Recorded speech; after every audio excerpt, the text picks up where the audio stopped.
Mi nombre es Ricardo Salgado, tengo 65 años y soy mecánico en Morelia, Michoacán. Estoy aquí para contar una historia que todavía me cuesta trabajo creer, aunque la viví en carne propia. Durante 6 años cuidé a mi hijo Mateo, quien estuvo en coma tras un supuesto accidente automovilístico.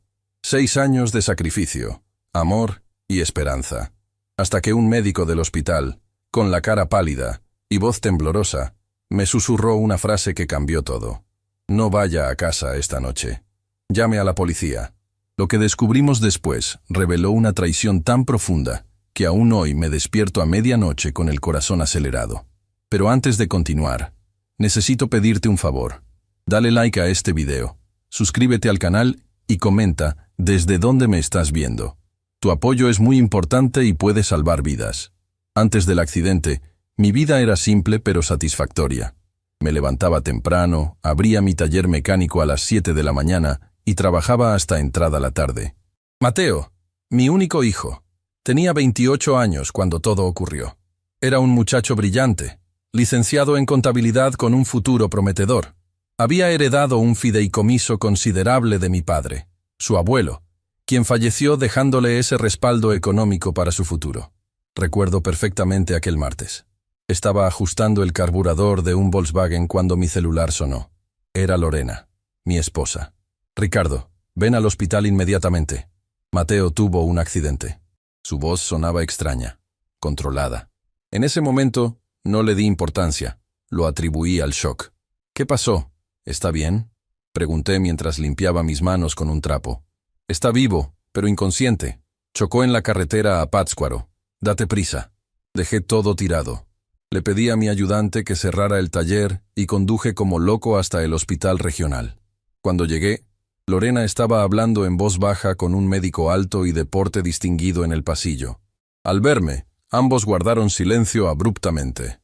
Ricardo, él es el doctor Ramiro Beltrán, neurólogo, dijo Lorena. Ya está atendiendo a Mateo. El doctor Beltrán me estrechó la mano con firmeza excesiva. Señor Salgado, lamento informarle que su hijo sufrió un traumatismo cráneoencefálico severo. Está estable pero en estado de coma. ¿Coma? La palabra cayó como un yunque sobre mí. ¿Va a despertar? Es difícil pronosticar en estos casos. El cerebro es complejo, respondió con una seguridad que en ese momento me pareció reconfortante. Haremos todo lo posible. Los días siguientes fueron un torbellino de exámenes, términos médicos que no entendía y formularios que firmar. El doctor Beltrán siempre estaba presente, explicando procedimientos, sugiriendo tratamientos. Lorena se encargó de toda la parte administrativa, el seguro médico, los documentos. Una semana después del accidente, Lorena me sorprendió con una propuesta. Ricardo, el doctor Beltrán sugiere que llevemos a Mateo a casa. ¿A casa? Pero necesita atención hospitalaria, protesté. El doctor dice que puede recibir mejor cuidado en un ambiente familiar. Él mismo supervisará todo. Podemos adaptar su habitación. ¿Y el seguro cubrirá eso? Lorena evitó mi mirada. El seguro y el fideicomiso de Mateo. Su abuelo querría que usáramos ese dinero para su bienestar. Algo no me cuadraba, pero mi mente estaba nublada por la preocupación. Asentí, confiando en que mi esposa y el doctor sabían lo que era mejor para nuestro hijo. Adaptamos la casa. Convertimos la habitación de Mateo en una especie de unidad de cuidados intensivos doméstica. Aparatos, monitores, una cama hospitalaria. El doctor Beltrán nos visitaba 3 veces por semana, siempre trayendo nuevos medicamentos, sugiriendo terapias experimentales que costaban pequeñas fortunas. Este tratamiento podría estimular su actividad cerebral, decía mostrándome un frasco de medicamento. Es costoso, pero prometedor. Yo asentía, firmaba cheques, vaciaba cuentas. ¿Qué padre no lo haría? Mientras tanto, renuncié a casi todo en mi vida. Reduje las horas del taller. Dejé de ver a amigos. Mis días consistían en trabajar y cuidar a Mateo. Por las noches, cuando Lorena creía que dormía, la escuchaba hablar por teléfono en susurros. Al principio pensé que era con familiares preocupados, pero con el tiempo noté patrones extraños. Hablaba de pagos, documentación y mantener el plan. Pasaron meses, luego años. Mateo seguía igual. A veces me parecía ver movimientos sutiles en sus párpados. pero el doctor Beltrán siempre lo descartaba como reflejos involuntarios. No se ilusione, señor Salgado. Son reacciones automáticas, me explicaba con un tono condescendiente. Cada vez que cuestionaba algo, Lorena y el doctor formaban un frente unido. ¿No confías en el doctor?, me recriminaba Lorena. ¿No quieres lo mejor para Mateo? Y yo retrocedía, sintiéndome culpable por dudar. A los 4 años del accidente, el dinero escaseaba. El fideicomiso estaba casi agotado y mi negocio apenas sobrevivía con mi atención parcial. Necesitamos más fondos para el nuevo tratamiento, anunció el doctor Beltrán en una de sus visitas. Hay una terapia revolucionaria en Estados Unidos. No sé de dónde sacaremos más dinero, confesé agotado. Lorena intervino rápidamente. Podemos hipotecar la casa. ¿Hipotecar nuestra casa? Pero es todo lo que nos queda. ¿Qué importa una casa si podemos recuperar a nuestro hijo?, insistió ella con lágrimas en los ojos, aunque ahora reconozco que eran lágrimas calculadas. Accedí, por supuesto. Firmé los papeles que me trajo. Hipotequé el taller también. El tratamiento revolucionario consistía en más inyecciones, más monitores, más visitas del doctor Beltrán. Y Mateo seguía igual.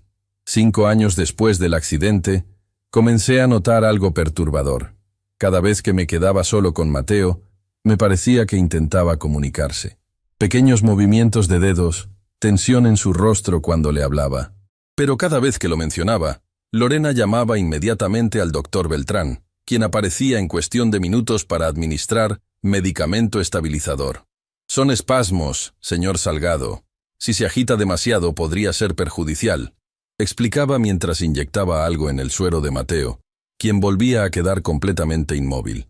Una tarde, encontré a Lorena revisando los documentos del seguro en su escritorio. Me acerqué silenciosamente y alcancé a ver un estado de cuenta con cifras que me dejaron helado. El seguro seguía pagando cantidades considerables mensualmente, mucho más de lo que yo creía. ¿Qué son estos pagos?, pregunté. Lorena cerró la carpeta de golpe. El seguro cubre los tratamientos, ya lo sabes. Pero dijiste que el seguro apenas alcanzaba, que por eso usábamos el fideicomiso y luego hipotecamos todo. No entiendes cómo funcionan estas cosas, Ricardo, respondió irritada. Son reembolsos por gastos que ya hicimos. La duda ya estaba plantada en mí. Comencé a prestar más atención, a observar. Noté que Lorena y el doctor Beltrán a veces se quedaban a solas en el estudio por largos periodos. Escuché fragmentos de conversaciones sobre mantener el diagnóstico y asegurar los pagos. 6 años después del accidente, decidí buscar una segunda opinión médica. No le dije nada a Lorena. Contacté al hospital universitario y hablé con la jefa de neurología, explicándole la situación de manera general. Me gustaría que viera los registros médicos de mi hijo, le pedí. Necesitaría copias de sus electroencefalogramas recientes, análisis de sangre, tomografías, me explicó la doctora. No fue fácil conseguir esos documentos. Lorena los guardaba bajo llave. Esperé a que saliera con su hermana de compras y busqué en su escritorio. Encontré una copia de todos los expedientes médicos de Mateo, organizados cronológicamente. Los fotografié con mi celular. 2 días después, me presenté en el hospital universitario con las imágenes. La doctora estaba ocupada, pero me recibió un médico joven, el doctor Ibarra. Revisó las imágenes con atención creciente, frunciendo el ceño cada vez más. ¿Estos son todos los medicamentos que recibe su hijo?, preguntó señalando una lista. Sí, eso creo. El doctor Beltrán dice que son necesarios para mantenerlo estable. El doctor Ibarra me miró fijamente. Señor Salgado, ¿puedo hablar con usted en privado? Me condujo a una pequeña oficina y cerró la puerta. Miró los documentos nuevamente, como confirmando algo. Hay algo que no encaja aquí, dijo finalmente. Estos electroencefalogramas muestran actividad cerebral normal, inconsistente con un estado de coma profundo. Y estas dosis de sedantes son excesivas. ¿Qué quiere decir? Mi corazón comenzó a acelerarse. Quiero decir que... Se detuvo, como midiendo sus palabras. Su rostro palideció. Señor Salgado, con estas dosis, cualquier persona permanecería inconsciente indefinidamente. Un escalofrío recorrió mi espalda. Está diciendo que mi hijo... Estoy diciendo que necesitamos hacer más pruebas inmediatamente. Pero antes, se acercó más y bajó la voz. Su expresión era de genuino miedo. No vaya a casa esta noche. Llame a la policía. Sus palabras me golpearon como un puñetazo. Todo encajó de repente. Las conversaciones secretas, el dinero, la insistencia en mantener a Mateo en casa, las inyecciones cada vez que parecía despertar. El horror de la verdad me dejó sin aliento. Mi esposa y el doctor están... No pude terminar la frase. El doctor Ibarra asintió gravemente. Basándome solo en estos documentos, parece que alguien ha estado manteniendo a su hijo sedado artificialmente. Probablemente desde hace años. Salí del hospital con las piernas temblorosas. ¿Cómo iba a enfrentar esto? ¿Cómo iba a regresar a casa y pretender que todo estaba normal frente a Lorena? Tenía que salvar a mi hijo, pero también necesitaba pruebas concretas. Mi palabra contra la de un respetado neurólogo y mi propia esposa no bastaría. Llamé a un viejo amigo, Manuel, que trabaja como oficial de policía. Le conté todo lo que había descubierto sin revelar mis sospechas sobre Lorena. Le dije que temía que el doctor estuviera aprovechándose de nosotros y posiblemente dañando a Mateo. «Esto es grave, Ricardo», dijo Manuel. «Necesitamos hacer esto por los canales oficiales. Voy a contactar a la fiscalía y pedir una orden para investigar. Mientras tanto, actúa con normalidad. No les des motivos para sospechar». Regresé a casa con el corazón en la garganta. Lorena me recibió como si nada, preguntándome por el taller, comentando sobre la cena. Tuve que representar el papel más difícil de mi vida, el de un padre ignorante de la monstruosidad que ocurría bajo su propio techo. Esa noche, mientras cenábamos, Lorena mencionó casualmente: «El doctor Beltrán vendrá mañana temprano. Dice que Mateo necesita ajustar su medicación». Sentí que la sangre se me helaba. «¿Por qué? ¿Pasó algo?» «Nada importante, solo una precaución», respondió con una sonrisa que ahora me parecía siniestra. «¿Podrías ir a comprar más suero? Nos queda poco». Era una excusa para alejarme de casa durante la visita del doctor. Asentí, fingiendo normalidad, mientras mi mente trabajaba a toda velocidad. No podía esperar al día siguiente. Mateo estaba en peligro ahora. Cuando Lorena se fue a dormir, me quedé en la sala pretendiendo ver televisión. Esperé una hora, asegurándome de que estuviera dormida, y luego llamé a Manuel. «Necesitamos actuar esta noche», susurré. «Creo que van a alterar evidencia mañana temprano». «La orden está en proceso, Ricardo, pero tomará tiempo». «Mi hijo no tiene tiempo», insistí. «Por favor». Hubo un silencio y finalmente Manuel respondió: «Estaré ahí en 20 minutos con algunos compañeros. Mientras tanto, busca evidencia. Frascos de medicamentos, documentos, cualquier cosa que respalde tu historia». Colgué y me dirigí silenciosamente al estudio de Lorena. Con manos temblorosas, busqué en cada cajón, detrás de cada libro. En un compartimento secreto del escritorio, encontré lo que buscaba. Un diario detallado con fechas, cantidades, pagos. La evidencia de 6 años de una conspiración macabra para mantener a mi hijo en coma artificial y beneficiarse del seguro y su fideicomiso. Y mientras sostenía esas pruebas en mis manos, escuché un ruido que me heló la sangre. Lorena estaba de pie en la puerta del estudio, observándome con una mirada que nunca olvidaré. Una mezcla de furia, miedo y la frialdad de quien ha sido descubierta, pero aún planea su próximo movimiento. «¿Qué estás haciendo, Ricardo?», preguntó con voz controlada pero amenazante. «¿Por qué estás husmeando en mis cosas a medianoche?». Me encontraba atrapado, con las pruebas en mis manos y la mente dividida entre el miedo y la rabia. El tiempo parecía haberse detenido, mientras nos mirábamos fijamente, ambos conscientes de que nada volvería a ser igual. «¿Qué haces con mis documentos?». La voz de Lorena cortó el silencio como una navaja. Sus ojos se fijaron en el diario que yo sostenía. Me puse de pie lentamente, apretando las pruebas contra mi pecho. Durante 6 años había confiado en esta mujer. Había llorado con ella. La había consolado cuando fingía desesperación por el estado de nuestro hijo. «¿Por qué, Lorena?». Mi voz salió áspera, apenas un susurro. «¿Por qué le hiciste esto a nuestro hijo?». Su expresión cambió. La sorpresa inicial dio paso a una frialdad calculadora que nunca había visto en ella. «No entiendes nada, Ricardo». Dio un paso hacia mí. «Dame eso. Son documentos médicos confidenciales. Son pruebas». Las palabras salieron como piedras de mi boca. «Pruebas de lo que tú y ese médico le han estado haciendo a Mateo durante todos estos años». Lorena intentó otra estrategia. Su rostro se suavizó, adoptando esa expresión de preocupación maternal que tantas veces me había convencido. «Ricardo, estás confundido. El accidente te afectó tanto como a mí. Estos son solo registros de los tratamientos, nada más. ¿Tratamientos? La rabia me invadió.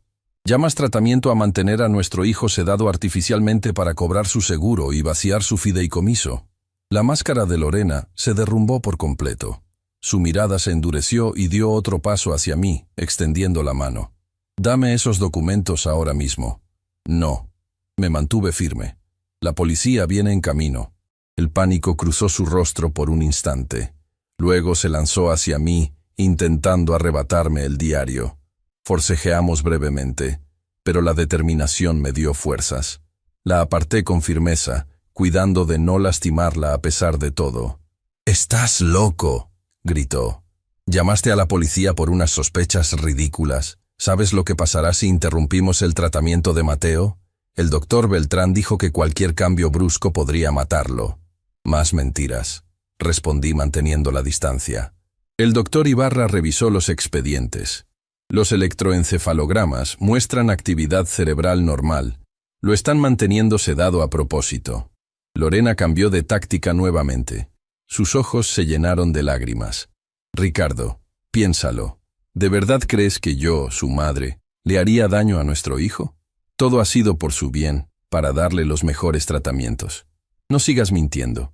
Vi las transferencias, los registros. Tú y Beltrán han estado robando el dinero del fideicomiso y cobrando fraudulentamente al seguro». Su rostro se transformó. La máscara maternal desapareció por completo, revelando a una mujer que no reconocí. «Eres un simple mecánico», escupió con desprecio. «¿Crees que podrías haber dado a Mateo la vida que merece? El dinero de tu padre debería haber sido mío desde el principio. Yo fui quien te soportó todos estos años». Cada palabra era como un puñal. La mujer con quien compartí más de 30 años de mi vida se revelaba como una completa desconocida. «¿El accidente también fue planeado?», pregunté, temiendo la respuesta. Una sonrisa fría apareció en su rostro. «Qué conveniente que los frenos fallaran justo en esa curva, ¿no?». Sentí que el mundo se derrumbaba. No solo habían mantenido a Mateo en coma artificialmente, sino que habían provocado el accidente. La monstruosidad de sus acciones me dejó momentáneamente paralizado. Aprovechando mi shock, Lorena intentó nuevamente quitarme los documentos. Esta vez, su desesperación la volvió violenta. Sentí sus uñas clavarse en mi brazo mientras forcejeábamos. En ese momento, escuché el sonido de vehículos estacionándose frente a la casa. «La policía está aquí», dije. El pánico se apoderó de ella. Corrió hacia el teléfono. «Tengo que llamar a Ramiro. Él solucionará esto». Me interpuse, bloqueándole el paso. «Se acabó, Lorena». El sonido del timbre resonó en la casa. Mantuve a Lorena a la vista mientras me dirigía a abrir. Manuel estaba allí con 3 oficiales más y lo que parecía ser un médico forense. «Ricardo», asintió Manuel con expresión grave. «¿Dónde está tu hijo?» «En su habitación. Primera puerta a la derecha». 2 oficiales subieron inmediatamente mientras Manuel entraba con el médico. «Señora Salgado», dijo Manuel dirigiéndose a Lorena. «Tenemos una orden para investigar posibles negligencias médicas y fraude». «Esto es ridículo», protestó Lorena, recuperando parte de su compostura. «Mi esposo está confundido. Nuestro hijo recibe tratamiento especializado bajo supervisión médica profesional». Le entregué a Manuel el diario y los documentos que había encontrado. «Aquí está todo, los registros, las transferencias, las dosis de sedantes. Han estado manteniéndolo en coma artificialmente». El médico forense ya había subido a la habitación de Mateo. Minutos después, bajó con expresión sombría. «Necesitamos trasladar al paciente inmediatamente al hospital», anunció. «Está bajo efectos de sedación profunda. He revisado los medicamentos en el suero y no corresponden con lo que debería administrarse a un paciente en su condición». Manuel se volvió hacia Lorena. «Señora Salgado, tendrá que acompañarnos a la comisaría para responder algunas preguntas». «No pueden hacer esto», protestó ella. «El doctor Beltrán es un especialista reconocido.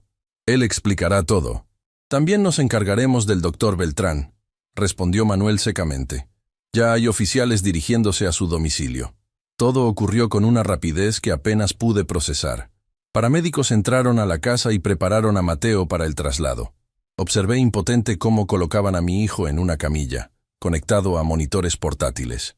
Su rostro estaba pálido, inmóvil, como lo había estado durante 6 largos años. Pero ahora sabía la verdad. No era un coma natural. ¿A dónde lo llevan?, pregunté a uno de los paramédicos. Al hospital universitario. El doctor Ibarra ya está preparado para recibirlo. Mientras subían a Mateo a la ambulancia, vi cómo los oficiales escoltaban a Lorena hacia una patrulla. Nuestras miradas se cruzaron por un instante. En sus ojos no había arrepentimiento, solo furia por haber sido descubierta. «Ricardo», me llamó Manuel. «Necesitaremos tu declaración formal, pero eso puede esperar hasta mañana. Ahora ve con tu hijo». Asentí agradecido y subí a la ambulancia junto a Mateo. Durante el trayecto al hospital, observé su rostro, buscando cualquier señal de conciencia bajo esa máscara inmóvil impuesta por las drogas. Tomé su mano inerte entre las mías. «Vamos a sacarte de esto, hijo», susurré. «Papá está aquí ahora. Nadie volverá a hacerte daño». En el hospital un equipo médico ya esperaba nuestra llegada. El doctor Ibarra estaba entre ellos, dando instrucciones precisas. «Necesitamos un análisis toxicológico completo inmediatamente», ordenaba mientras trasladaban a Mateo a una sala de emergencias. «Preparen el antagonista para contrarrestar los benzodiazepínicos». Me quedé en un rincón, observando cómo trabajaban frenéticamente alrededor de mi hijo. Una enfermera se acercó. «Señor Salgado, el doctor hablará con usted en cuanto estabilicen a su hijo. Puede esperar en la sala de familiares». «Prefiero quedarme, si no les molesta», respondí. «He pasado 6 años cuidándolo. No quiero dejarlo solo ahora». La enfermera asintió comprensivamente y me indicó dónde podía sentarme sin estorbar. Horas después, cuando el frenesí inicial se calmó, el doctor Ibarra se acercó a mí. Su rostro mostraba cansancio pero también determinación. «Señor Salgado, hemos realizado los análisis preliminares. Su hijo ha estado recibiendo dosis regulares de sedantes potentes, principalmente benzodiazepínicos de acción prolongada, combinados con otros medicamentos para mantener sus signos vitales estables. ¿Podrá recuperarse?», la pregunta que más temía hacer. El doctor Ibarra colocó una mano en mi hombro. «Los electroencefalogramas muestran actividad cerebral normal. No hay evidencia de daño neurológico permanente. Eso es una buena señal. ¿Pero qué? Han sido 6 años de sedación constante. El proceso de desintoxicación debe ser gradual. Reduciremos las dosis paulatinamente para evitar un síndrome de abstinencia severo. Llevará tiempo». «¿Cuánto tiempo?». «No puedo darle un plazo exacto. Podría ser días, semanas. Cada paciente responde diferente». Asentí, absorbiendo la información. «¿Y cuando despierte, estará bien? Quiero decir, recordará, podrá hablar, caminar». «Sus exámenes no muestran daño cerebral estructural, lo cual es alentador. Pero 6 años de inmovilidad habrán causado atrofia muscular significativa. Necesitará rehabilitación intensiva. En cuanto a sus funciones cognitivas». El doctor hizo una pausa. «No podemos saberlo con certeza hasta que despierte». «Entiendo. Hemos iniciado el proceso de reducción de sedantes», continuó. «Ahora solo podemos esperar y monitorear cuidadosamente su respuesta». Esa noche me quedé junto a la cama de Mateo en la UCI. Los monitores emitían pitidos rítmicos, familiares después de tantos años. Pero ahora, esos sonidos tenían un significado completamente diferente. Ya no eran el recordatorio de una tragedia inevitable, sino el compás de una espera esperanzadora. La mañana siguiente, Manuel vino a verme al hospital. Su rostro mostraba el cansancio de una noche sin dormir. «Tenemos al doctor Beltrán bajo custodia», me informó. «Intentó huir cuando supo que íbamos por él, pero lo interceptamos en la terminal de autobuses». «¿Ha confesado algo?», pregunté. «No oficialmente, pero encontramos en su casa documentación comprometedora. Registros duplicados, recetas de sedantes, estados de cuenta con transferencias regulares desde las cuentas de tu esposa. ¿Y Lorena? Se mantiene firme en su inocencia. Dice que el doctor Beltrán la engañó, que ella creía que los tratamientos eran legítimos». Solté una risa amarga. Clásico de ella, siempre manipulando. «Ricardo», Manuel dudó un momento. «Hay algo más que debes saber». Revisamos los registros bancarios de ambos. Las transferencias empezaron 3 meses antes del accidente de Mateo. La implicación me golpeó como un puño. Lo planearon con anticipación. Eso parece. Y hay algo sobre el accidente mismo que no encaja. El informe policial original fue bastante básico. Estamos reabriendo la investigación. Me hundí en la silla, abrumado por el alcance de la conspiración. ¿Por qué, Manuel? ¿Por qué alguien le haría esto a su propio hijo?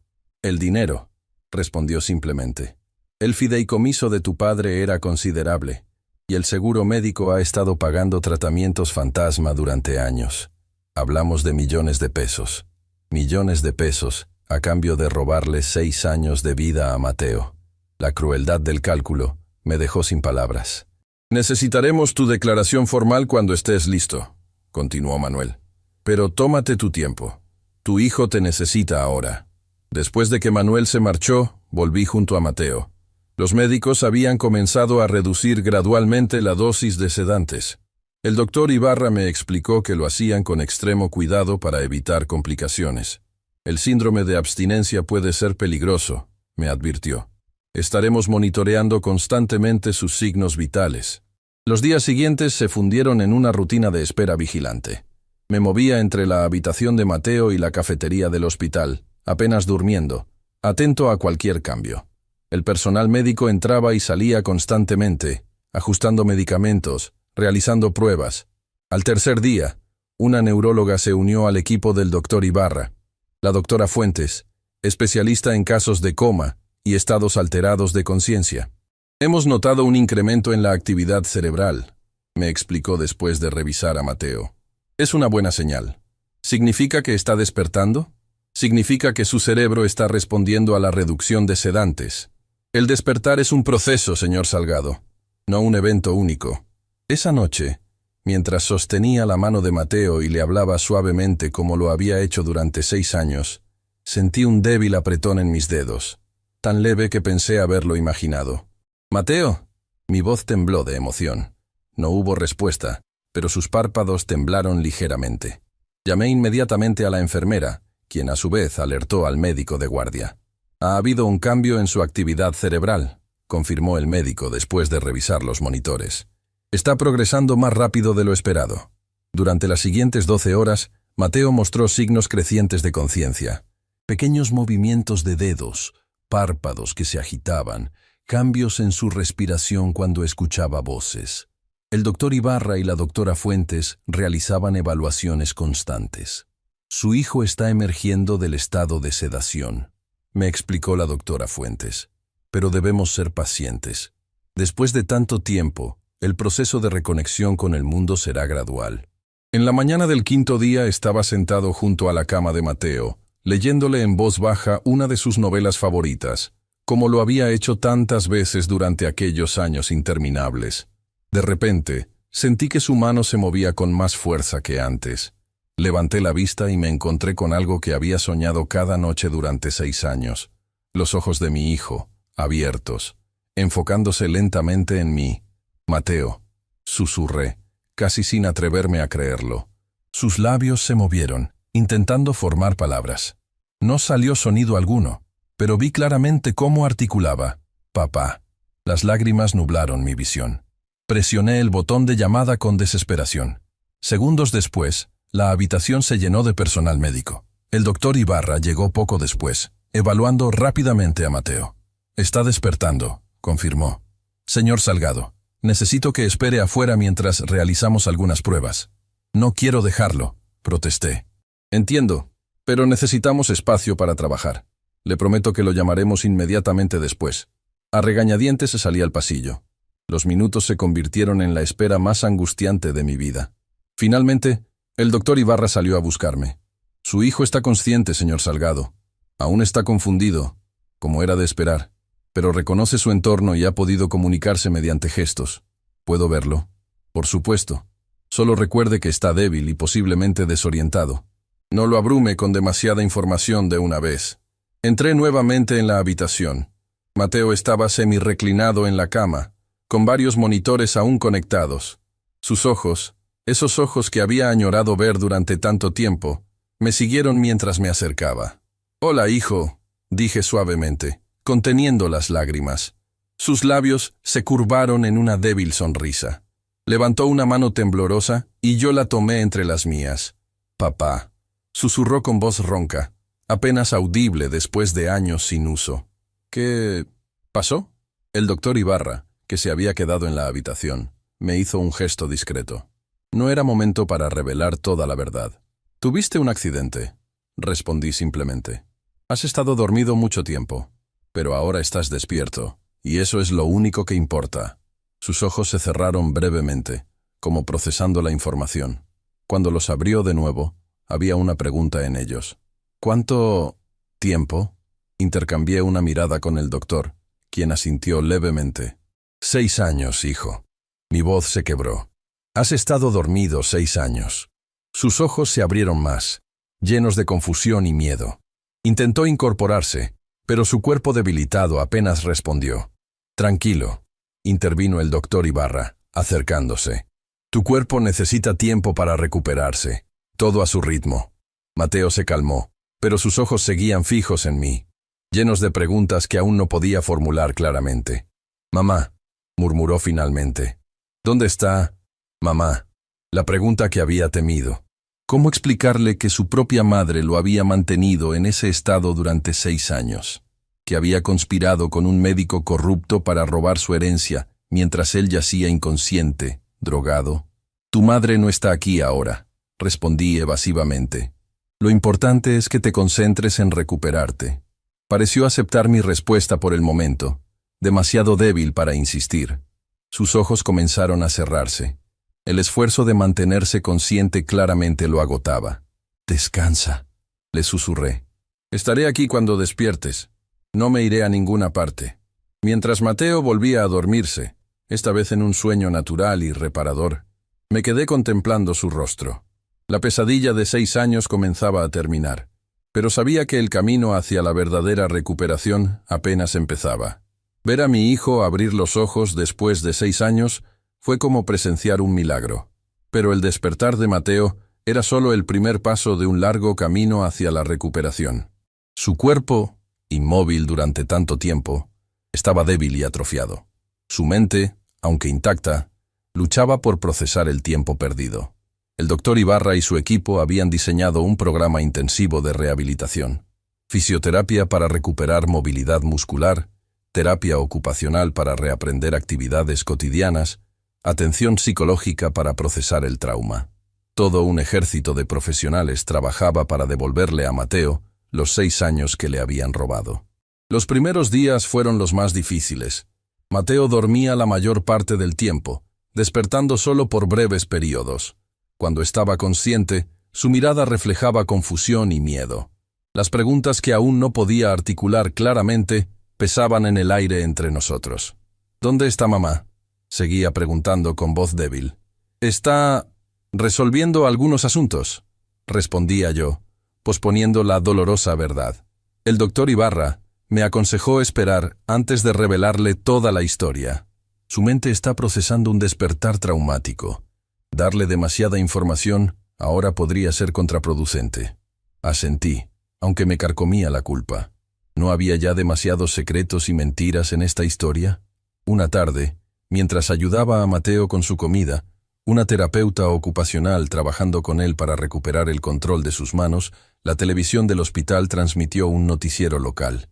Normalmente no prestábamos atención, pero esta vez el nombre Beltrán captó mi interés inmediatamente. El reconocido neurólogo Ramiro Beltrán compareció hoy ante el juez bajo cargos de fraude médico, negligencia profesional y conspiración, anunciaba la presentadora. Las autoridades lo acusan de haber mantenido a un paciente en estado de coma inducido durante 6 años, para cobrar fraudulentamente seguros médicos. Busqué rápidamente el control remoto para cambiar de canal, pero era demasiado tarde. Mateo había escuchado lo suficiente. Sus ojos, más alertas de lo que los había visto desde su despertar, se fijaron en mí. ¿De qué están hablando?, preguntó, su voz aún débil pero más clara que antes. La terapeuta, percibiendo la tensión, se excusó discretamente y nos dejó solos. Mateo, hay cosas que necesitas saber, comencé, sintiendo que había llegado el momento. Pero quizás deberíamos esperar a que estés más fuerte. No, su respuesta fue firme, a pesar de su debilidad física. Quiero saber, ahora, ¿qué pasó conmigo? Respiré profundamente. 6 años de mentiras, traición y dolor se condensaron en ese momento decisivo. Tu accidente no fue exactamente un accidente, empecé. Y tu coma Tampoco fue natural. Con palabras cuidadosamente elegidas, le conté la verdad. Cómo su madre y el doctor Beltrán habían conspirado para mantenerlo sedado. Cómo habían utilizado su fideicomiso y el seguro médico para enriquecerse mientras él permanecía inconsciente. Cómo yo, cegado por la confianza y el dolor, había sido un participante involuntario en su plan. Mateo escuchó en silencio, sus ojos cada vez más oscuros, su respiración acelerándose ocasionalmente. No interrumpió, permitiéndome desvelar toda la horrible verdad. Cuando finalmente descubrí lo que estaban haciendo, concluí, ya habían pasado 6 años. 6 años que no puedo devolverte, hijo. Lo siento tanto. Las lágrimas que había contenido durante toda la narración finalmente escaparon. Mateo extendió su mano temblorosa y tomó la mía. No fue tu culpa, dijo finalmente. Cada palabra un esfuerzo. Tú también fuiste víctima. Su comprensión, en lugar de aliviarme, aumentó mi culpa. Debí haberlo descubierto antes. Hubo señales, cosas que no encajaban. Confiaste, respondió simplemente. Cualquiera lo habría hecho. Nos quedamos en silencio, procesando juntos el peso de la revelación. ¿Dónde está ella ahora?, preguntó finalmente. Detenida, esperando juicio, al igual que el doctor Beltrán. Una sombra cruzó su rostro. ¿El accidente fue planeado? Dudé, pero ya había decidido no ocultarle nada más.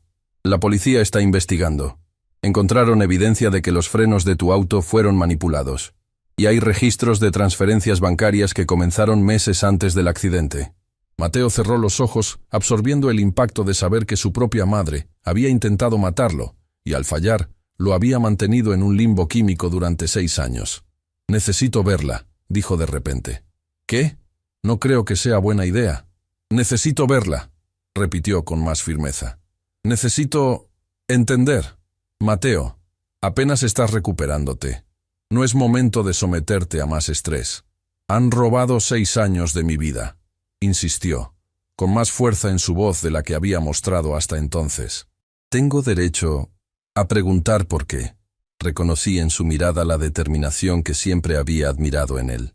Incluso en su estado debilitado, seguía siendo el hombre fuerte y resuelto que había criado. Hablaré con Manuel, concedí finalmente. Pero primero, el doctor Ibarra debe autorizar cualquier salida del hospital.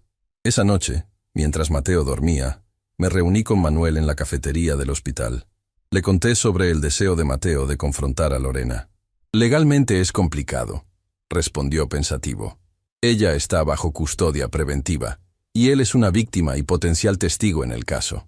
Entiendo, pero creo que para su recuperación emocional necesita respuestas. Manuel consideró la situación. Tendré que consultarlo con el fiscal. Y por supuesto, necesitaremos autorización médica. El doctor Ibarra, cuando le planteé la cuestión, se mostró inicialmente reacio. Su hijo aún está en una etapa crítica de recuperación, argumentó. Un encuentro de esa naturaleza podría ser extremadamente estresante. Lo entiendo, doctor, pero conozco a mi hijo. No descansará hasta obtener respuestas. Después de una evaluación psicológica y varias discusiones con el equipo médico, finalmente accedieron con condiciones estrictas. El encuentro sería breve, supervisado médicamente, y podría interrumpirse al primer signo de alteración en los signos vitales de Mateo. Manuel logró los permisos necesarios del juzgado. El encuentro se realizaría en una sala especial del hospital, con Lorena escoltada desde el centro de detención. El día acordado ayudé a Mateo a prepararse. Su fisioterapeuta había trabajado intensamente con él, y ahora podía sentarse en una silla de ruedas por períodos limitados. Mientras lo afeitaba cuidadosamente, un ritual que habíamos recuperado con emoción, noté su mirada distante. ¿Estás seguro de esto?, pregunté. Necesito hacerlo, respondió simplemente. Lo llevé a la sala designada. Era un espacio neutral, equipado discretamente con monitores médicos y un botón de alarma. Manuel ya estaba allí, junto con una enfermera y un oficial de policía. Estará aquí en unos minutos, informó Manuel. Recuerda, esto no es un interrogatorio formal. Puedes terminar el encuentro cuando quieras. Mateo asintió, su expresión serena pero determinada. Cuando la puerta se abrió y Lorena entró, escoltada por 2 oficiales, Sentí que el aire abandonaba la habitación. Vestía un uniforme carcelario gris, sin maquillaje, su pelo antes impecable, ahora descuidado.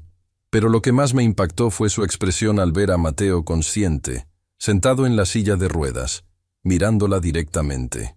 Por un instante, un destello de genuina sorpresa cruzó su rostro, seguido de algo que nunca esperé ver: miedo.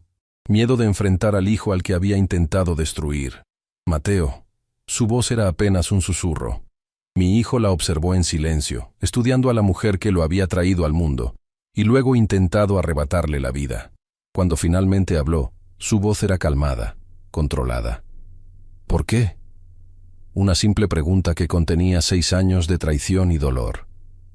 Lorena desvió la mirada, incapaz de sostenerla de su hijo.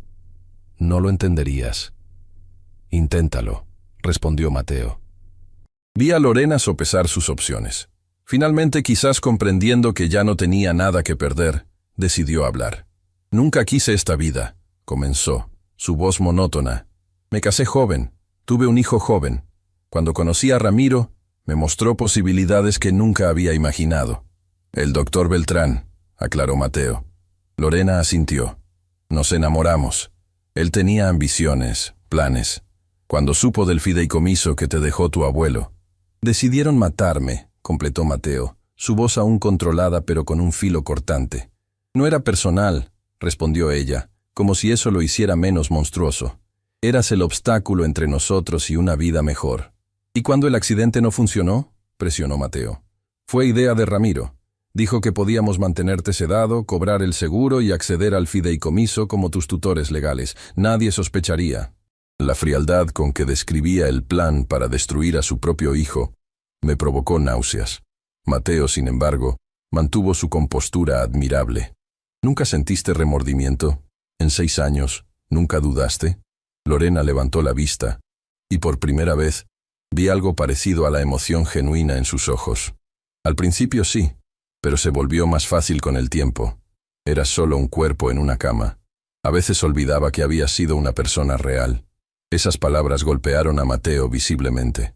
Su mano se tensó sobre el reposabrazos de la silla. Tu padre complicó todo, continuó Lorena, lanzándome una mirada resentida. Se negaba a renunciar, a seguir adelante.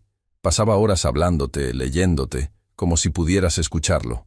Podía, intervine, incapaz de contenerme. Los estudios demuestran que los pacientes en coma a menudo pueden oír. Eso es lo que quise decir, respondió Lorena con desprecio.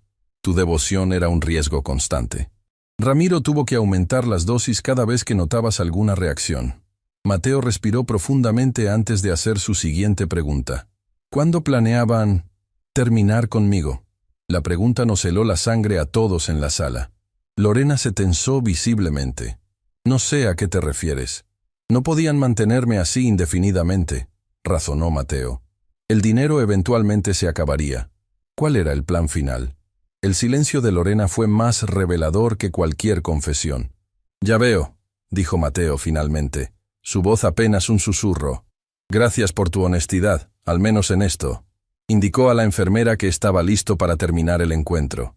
Mientras lo preparaban para salir, Lorena se puso de pie, provocando que los oficiales se tensaran. Mateo, llamó, ¿me perdonarás algún día? Mi hijo se giró para mirarla una última vez. No busco venganza si es lo que te preocupa. Pero el perdón tendrá que esperar a que entienda cómo una madre puede hacer esto a su hijo. Esas fueron sus últimas palabras para la mujer que le dio la vida y luego intentó quitársela.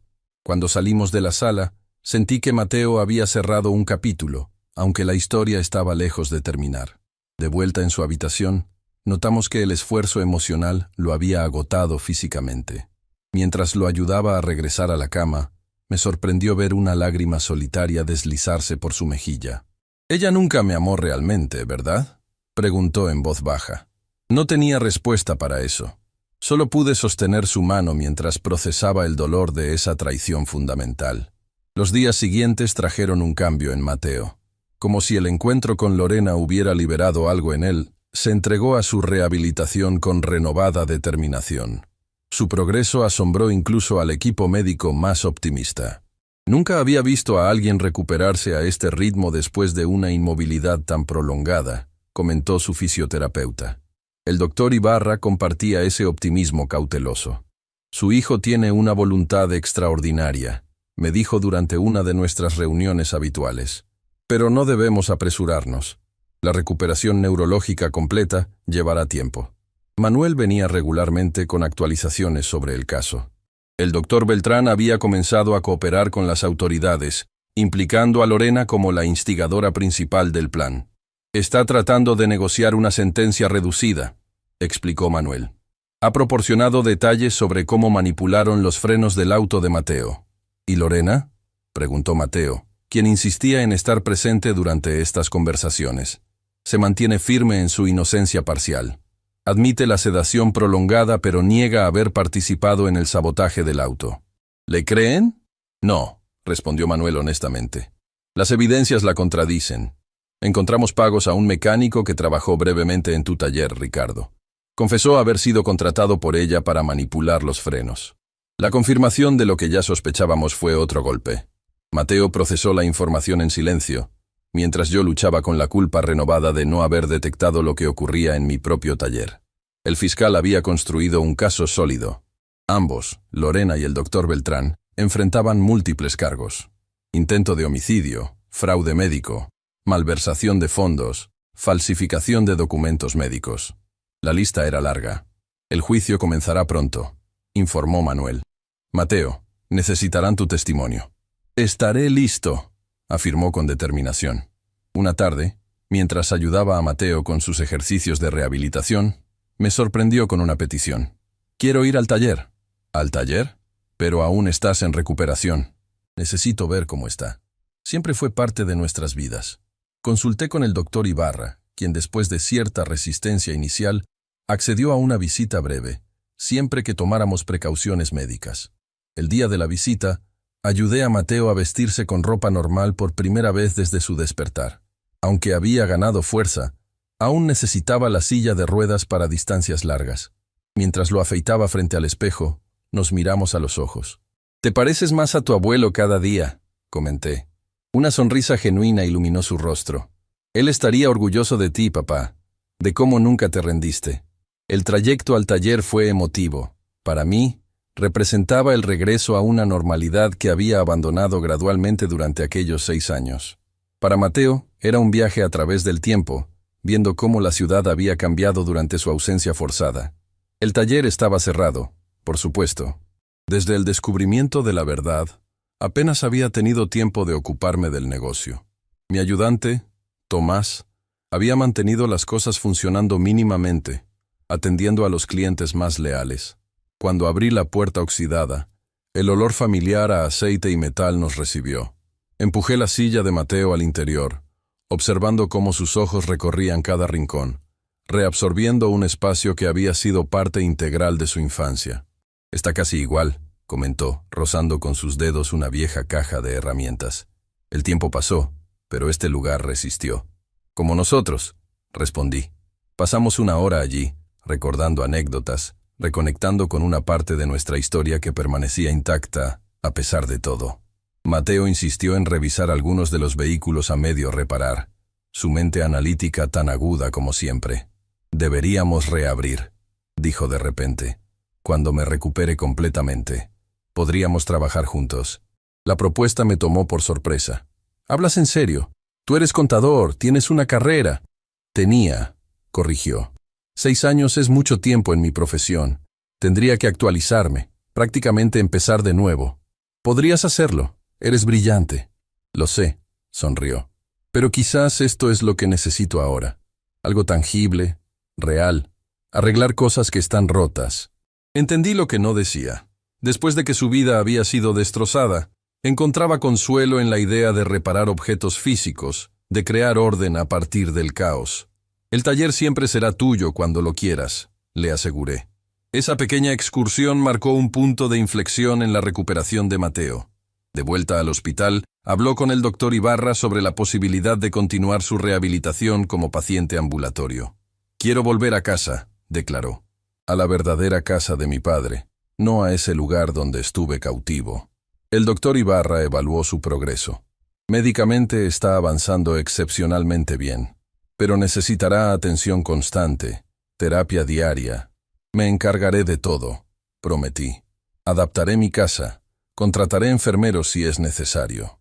Después de consultas con el equipo completo de especialistas, establecimos un plan. Mateo volvería a casa, mi casa, un pequeño departamento que había alquilado tras el descubrimiento de la verdad, y continuaría su rehabilitación como paciente externo. El día que salimos del hospital, Mateo insistió en dar unos pasos por sí mismo. Apoyado en un andador, y con mi brazo listo para sostenerlo, avanzó lentamente hacia la salida.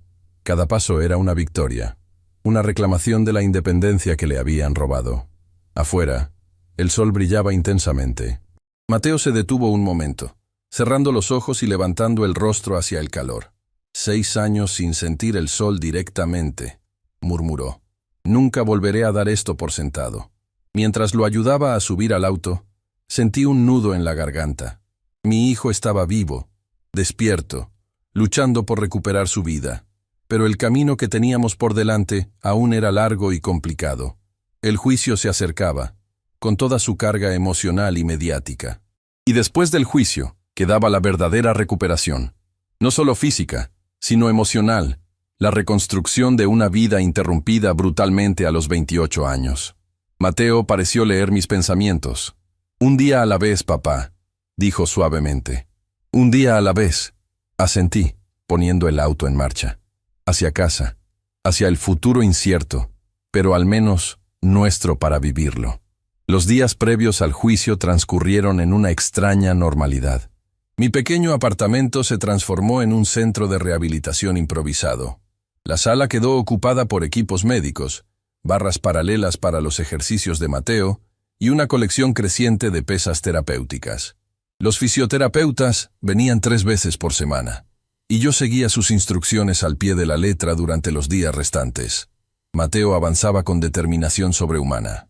Cada pequeño logro, sostenerse en pie sin apoyo durante 1 minuto completo, dar 10 pasos sin el andador, sostener un vaso sin que le temblara la mano, lo celebrábamos como una victoria mayor.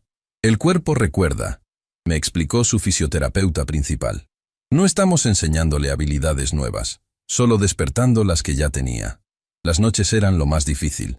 A veces Mateo despertaba sobresaltado, confundido sobre dónde estaba, momentáneamente atrapado entre el presente y los recuerdos fragmentados de su cautiverio químico.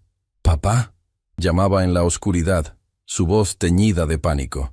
Yo acudía inmediatamente a su lado. «Aquí estoy, hijo. Estás a salvo. Estás en casa». Poco a poco las pesadillas disminuyeron. Su mente, como su cuerpo, comenzaba a sanar. El fiscal asignado al caso, un hombre serio llamado Hernández, venía regularmente a preparar a Mateo para su testimonio. Al principio me preocupaba que estas sesiones fueran demasiado estresantes, pero Mateo insistía en participar plenamente. «Necesito hacer esto», afirmaba cada vez que yo expresaba mis dudas. «No solo por justicia, sino por mí. Necesito reclamar mi historia». El caso había atraído considerable atención mediática. «El caso del coma inducido», titulaban los periódicos. Ocasionalmente, reporteros se apostaban frente al edificio, esperando declaraciones o fotografías. Nos negamos a hablar con ellos, manteniendo nuestra privacidad como un escudo protector. Manuel, siempre atento, asignó un oficial para vigilar el edificio y mantener a la prensa a distancia. «El público tiene una fascinación morbosa con casos como este», me explicó. «Pero ustedes no tienen obligación de satisfacer su curiosidad». Finalmente, llegó el día del juicio. Ayudé a Mateo a vestirse con un traje formal que habíamos comprado especialmente para la ocasión. Sus manos aún luchaban con los botones pequeños, pero insistió en hacer todo lo posible por sí mismo. «Quiero que me vean como soy», dijo mientras lo ayudaba a acomodarse la corbata. «No como la víctima indefensa que esperan». El juzgado estaba lleno cuando llegamos. A pesar de las restricciones, la sala rebosaba de periodistas, abogados, curiosos y familiares distantes que nunca habían mostrado interés durante los 6 años de tragedia, pero ahora aparecían atraídos por el espectáculo. Nos ubicaron en un área reservada. Mateo había progresado hasta usar un bastón para distancias cortas, pero acordamos llevar la silla de ruedas como precaución, considerando que el procedimiento podría extenderse por horas. Cuando ingresaron los acusados por separado, sentí que el aire se volvía denso. El doctor Beltrán entró primero, escoltado por guardias, su postura arrogante ahora reducida a una sombra encorvada. Evitó deliberadamente mirar hacia donde estábamos sentados. Minutos después, entró Lorena. A diferencia de Beltrán, caminaba erguida, con la cabeza alta, como si se dirigiera a una reunión social y no a un juicio por intento de asesinato.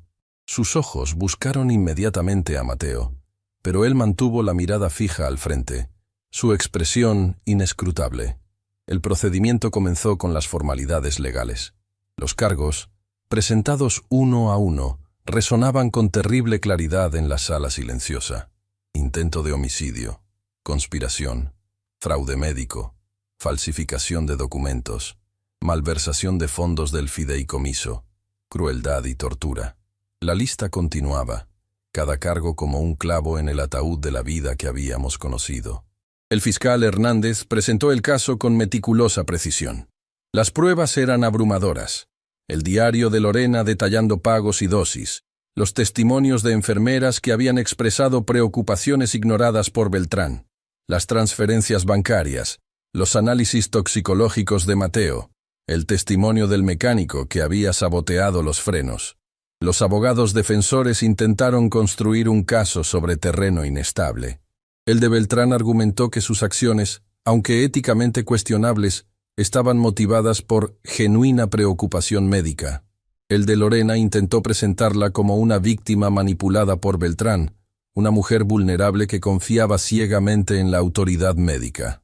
Llegó mi turno de testificar. Mientras avanzaba hacia el estrado, sentí el peso de 6 años de engaño y dolor sobre mis hombros.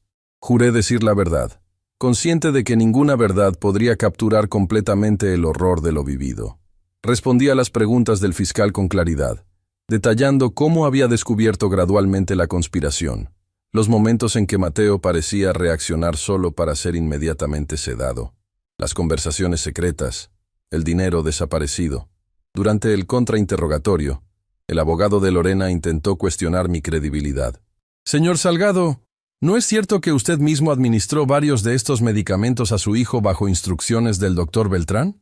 Sí, admití, sintiendo vergüenza a pesar de mi inocencia. Creía que eran tratamientos legítimos. ¿Y no es cierto que firmó todos los documentos de consentimiento para estos tratamientos? Lo hice confiando en que eran para ayudar a mi hijo, no para mantenerlo cautivo. ¿En algún momento consultó con otro médico durante esos 6 años? La pregunta golpeó donde más dolía. No, hasta el final. Esa es una culpa que cargaré siempre. Cuando terminé mi testimonio, evité mirar a Lorena. No podía soportar ver su rostro, fuera cual fuera la expresión que tuviera. El momento más difícil, sin duda, fue el testimonio de Mateo. A petición del fiscal, y con autorización médica, decidió declarar de pie, apoyado en su bastón, rechazando la silla de ruedas. Un mensaje silencioso pero poderoso. Aquí estoy. Sobreviví a su intento de borrarme. Su voz, aún no recuperada del todo, llenó la sala con un relato que heló la sangre de los presentes. Habló de fragmentos de conciencia durante aquellos 6 años, momentos en que luchaba por despertar solo para sentir inmediatamente la invasión de nuevos sedantes en su sistema. Podía escuchar, declaró. No siempre, no constantemente, pero había momentos. Escuchaba a mi padre leyéndome, contándome sobre su día, y a veces escuchaba a mi madre y al doctor Beltrán hablando como si yo no estuviera allí, discutiendo dosis y pagos. El fiscal presentó los resultados de las evaluaciones neuropsicológicas realizadas tras su despertar, confirmando que su testimonio sobre recuerdos fragmentados durante el coma inducido era médicamente plausible. ¿Hay algo más que quiera decirle al tribunal?, preguntó finalmente el fiscal. Mateo asintió, y con voz clara, pronunció las palabras que probablemente definirían el resto de nuestras vidas. No estoy aquí buscando venganza. Estoy aquí buscando justicia y protección.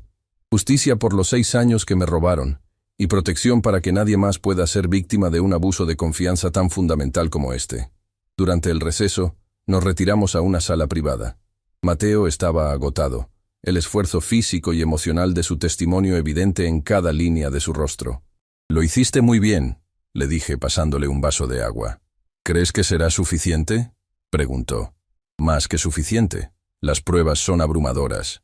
El juicio continuó durante 2 semanas más. Desfilaron expertos médicos, contadores forenses que rastrearon el dinero desviado, psicólogos que analizaron los perfiles de los acusados. Cada nueva revelación confirmaba la magnitud del engaño. Finalmente, llegaron los alegatos finales. El fiscal Hernández fue implacable. «Este no es solo un caso de fraude o negligencia médica», concluyó. «Es un caso de traición en su forma más pura. Una madre y un médico, las dos figuras en quienes depositamos mayor confianza, conspiraron para destruir una vida por dinero. Si esto no merece el máximo castigo previsto por la ley, entonces debemos cuestionar el propósito mismo de la justicia». Los abogados defensores hicieron lo que pudieron con un caso indefendible. El jurado deliberó menos de 6 horas, un tiempo sorprendentemente corto para un caso tan complejo. Cuando el presidente del jurado se puso de pie para anunciar el veredicto, sentí la mano de Mateo apretar la mía con fuerza. En todos los cargos, el jurado encuentra a los acusados culpables. Un murmullo recorrió la sala. Lorena permaneció rígida, su rostro una máscara impenetrable. Beltrán se derrumbó visiblemente, hundiendo el rostro entre sus manos. El juez procedió a dictar sentencia de inmediato. Para el doctor Beltrán, 30 años de prisión sin posibilidad de libertad condicional durante al menos 20, más la pérdida permanente de su licencia médica. Para Lorena, 25 años, con posibilidad de libertad condicional después de 18. Además, se ordenó la restitución completa del fideicomiso de Mateo y una compensación adicional por daños, que se determinaría en un juicio civil posterior.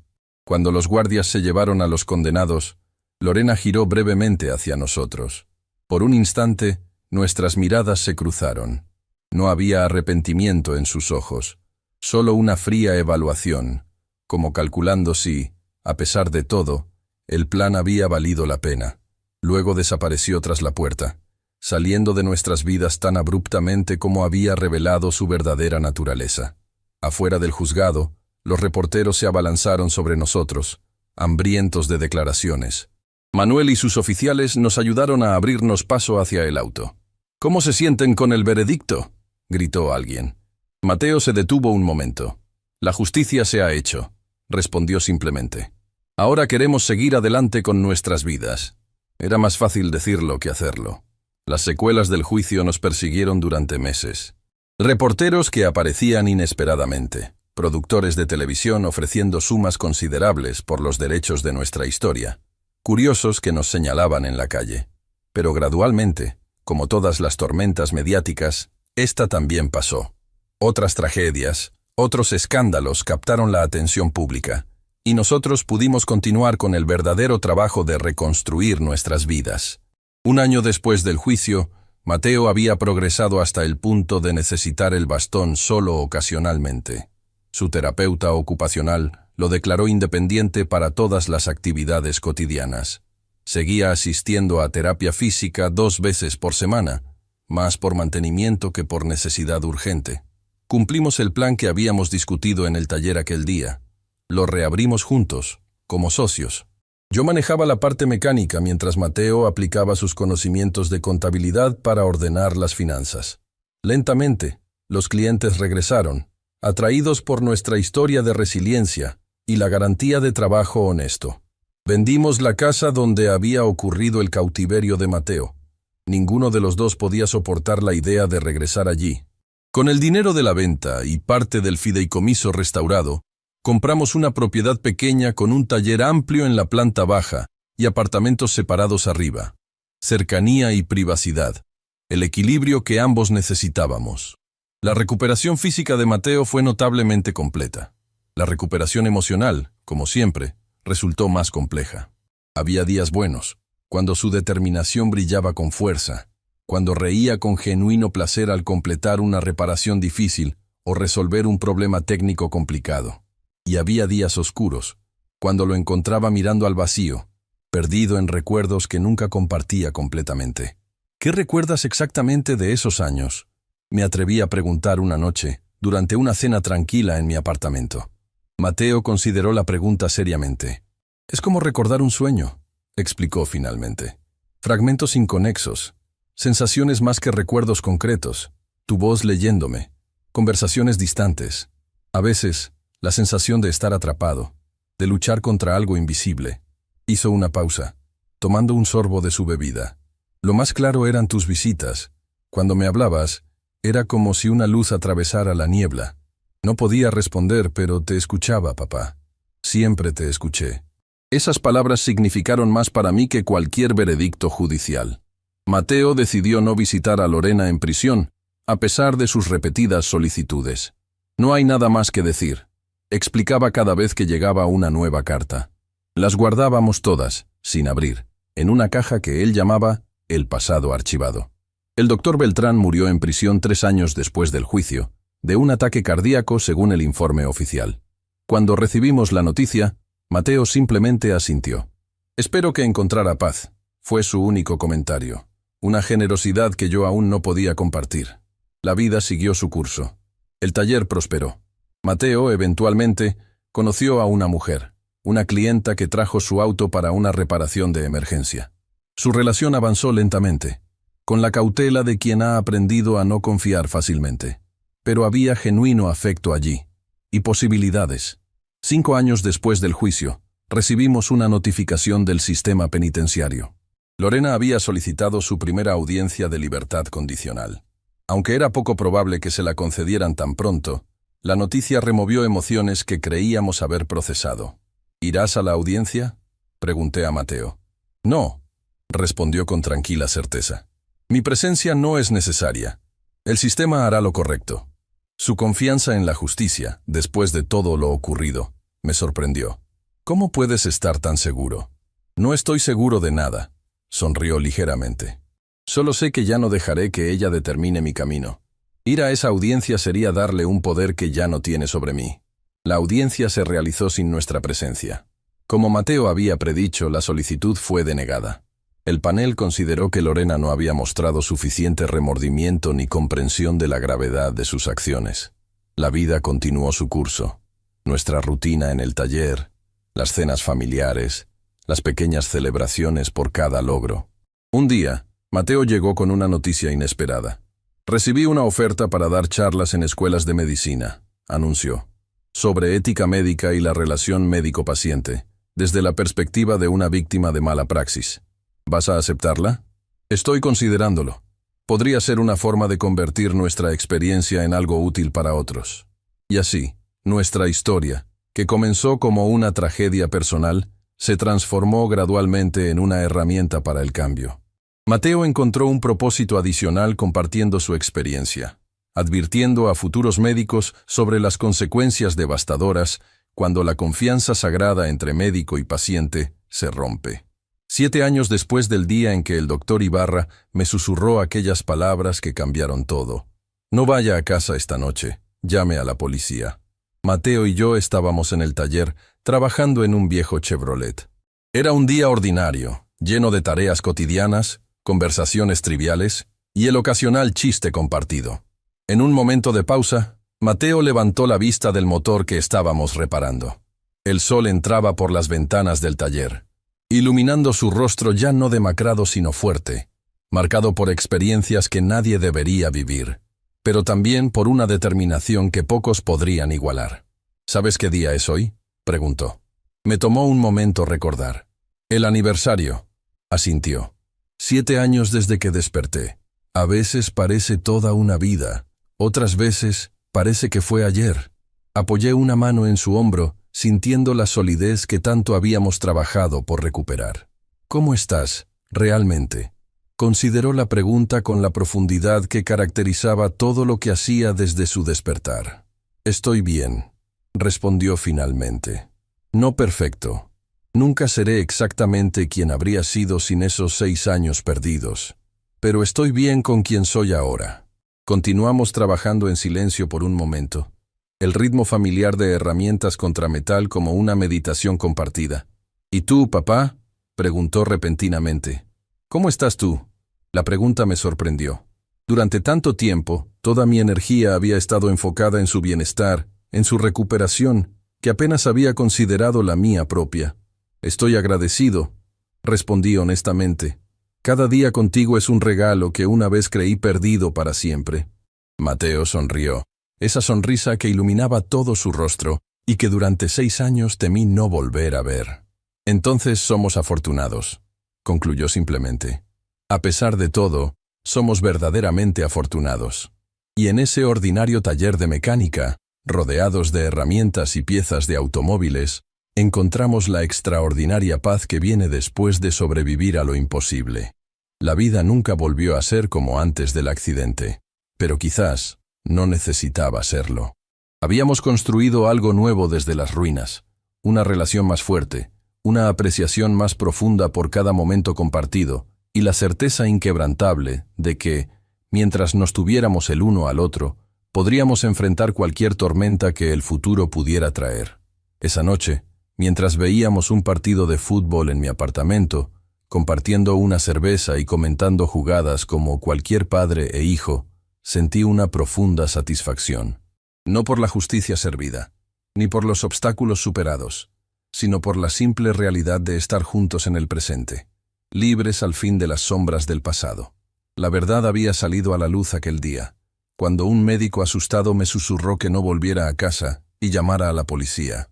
Pero la sanación comenzó el día que decidimos que nuestra historia no terminaría en esa traición, que escribiríamos juntos los próximos capítulos, un día a la vez, con la pluma firmemente en nuestras propias manos. Si esta historia te conmovió tanto como a mí al compartirla, te invito a suscribirte a este canal y activar las notificaciones. Tu apoyo me da fuerzas para seguir contando estas historias reales que muchos prefieren callar.